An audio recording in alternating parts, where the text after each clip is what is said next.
আমাদের দেশে মেয়ে বিবাহ দেওয়ার পরে বিভিন্ন সময়ে নানান ধরনের উপঢৌকন পাঠানো হয়, যেমন শীতের নাস্তা, কোরবানি, গরুর মাংস, মশলা ইত্যাদি। এগুলো সম্পর্কে কি বলবেন?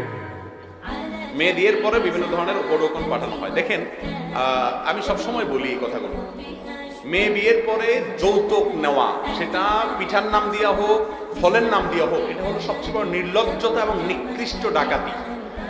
নিকৃষ্ট ডাকাতি। ঠিক বলে জোগাড় দিয়া লাভ নাই। যুবকরা হিম্মত করেন, আমার বিয়েতে শ্বশুরবাড়ি থেকে কোনো সুতাও নেব না ইনশাআল্লাহ। মুরব্বীরা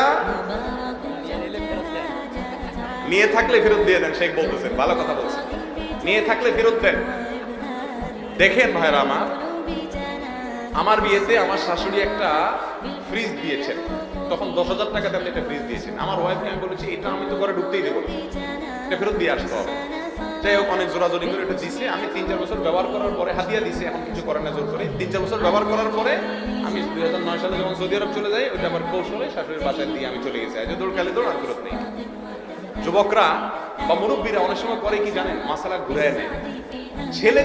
মেয়ে যখন বিয়ে দেয় তখন এই মাসালাগুলো খুব ভালো করে বলে, হুজুরের ভিডিওটা খুঁজে দেখায়, বেশাব দেখেন তো কি বলছে হুজুর। কিন্তু আবার নিজের ছেলেটা যখন বিয়ে করায় তখন আবার আমতা আমতা করে, কয় না খুশি হয়ে দিলে তো যায়। এই রোগটা আমাদের মধ্যে আছে না নাই? যৌতুক অভিশাপ, যৌতুক সামাজিক অভিশাপ। দিনদার কপালে সিল লাগাই ফেলছেন সেজদা করতে করতে, এই সিলে কোনো কাজ হবে না যদি এই যৌতুক নেন। লজ্জা থাকা উচিত। মেয়ের বাপ, অন্যদিক চলে যাওয়ার কথা আমি শেষ করি। মেয়ের বাপ মেয়েটাকে জন্ম দেওয়ার পরে বড় করা পর্যন্ত লক্ষ লক্ষ টাকা ইনভেস্ট করছে কি করে না মেয়ের জন্য। আপনি ছেলে তো শ্বশুর মশাইকে যাই বলা উচিত, আব্বা জান এই মেয়েরে পড়াইছেন, এমএ পাস করেছেন আপনি, আর ওই এমএ পাসের সার্ভিসটা দিচ্ছে আমার ঘরে, আমার বাচ্চা কাচ্চা পড়াচ্ছে, ঠিক না বেঠিক? অসুস্থ ছিল, সুস্থ করছেন আপনি, এখন কাজ করতেছে আমার বাসায়, ঠিক না বেঠিক? সব পয়সা খরচ করলেন আপনি, সার্ভিসটা নিচ্ছি আমি।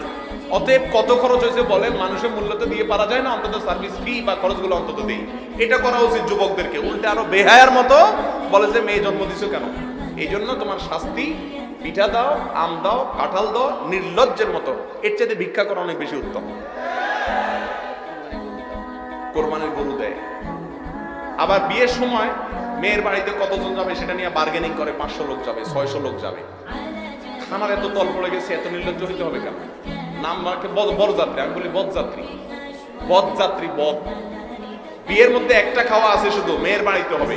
ঠিকঠাক বলে চিল্লাবেন, কিন্তু কাজের বেলা তো কিছু হয় না, সবই তো হয় তলে তলে সবাই করে। হিম্মত করবেন। আমি আলহামদুলিল্লাহ বলতে পারি, যে কথাগুলো বলছি এগুলো সবগুলো আমার বিয়েতে আমি অ্যাপ্লাই করেছি।